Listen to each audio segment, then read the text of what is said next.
اعوذ باللہ من الشیطان اللعین الرجیم بسم اللہ الرحمن الرحیم وبہ نستعین وہو خیر ناصر ومعین۔ سلسلہ دروس صحیفہ سجادیہ میں آج صحیفہ سجادیہ کی 30 نمبر دعا کا تذکرہ ہے۔ امام زین العابدین علیہ الصلاۃ والسلام قرض کی ادائیگی پر مدد طلب کرتے ہوئے یوں دعا کیا کرتے تھے: اے اللہ،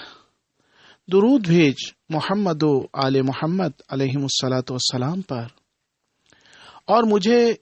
اس قرض سے نجات دے دے جو میری آبرو کو مٹا دے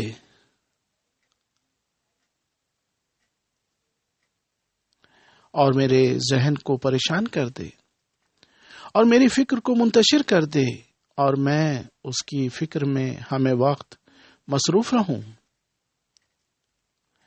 اور میں تجھ سے پناہ مانگتا ہوں اے میرے معبود، قرض کی فکر اور اس کے ہم و غم اور اس میں مشغول رہنے اور اس کے لیے بیدار رہنے سے تیری پناہ چاہتا ہوں، لہذا تو درود بھیج محمد و آل محمد علیہم الصلاۃ والسلام پر، اور مجھے اپنے وسیع فضل اور مسلسل رزق کے ذریعے نجات دے دے۔ اے اللہ، درود بھیج محمد و آل محمد علیہم الصلاۃ والسلام پر، اور مجھے فضول خرچی اور زیادتی مصارف سے بچا لے، اور میانہ روی اور عطایا کے ذریعے مجھے سیدھے راستے پر لگا دے، مجھے صحیح اندازوں کی تعلیم دے دے، اور اپنے لطف و رزق کو جاری فرما دے، اور نیک راستوں کی طرف میرے اخراجات کا رخ موڑ دے،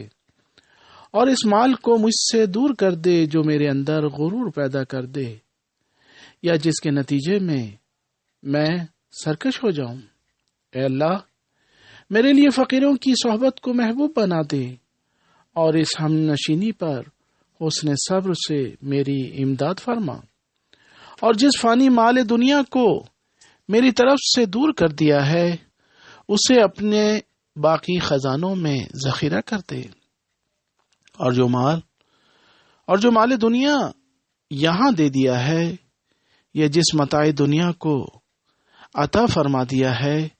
اسے بھی اپنی بارگاہ تک پہنچنے کا سامان اور وسیلہ اور اپنے قرب کا ذریعہ اور وسیلہ قرار دے، اور اپنی جنت کے حصول کا ذریعہ بنا دے۔ بے شک تو صاحب فضل عظیم اور جواد و کریم ہے۔ وآخر دعوانا ان الحمد للہ رب العالمین۔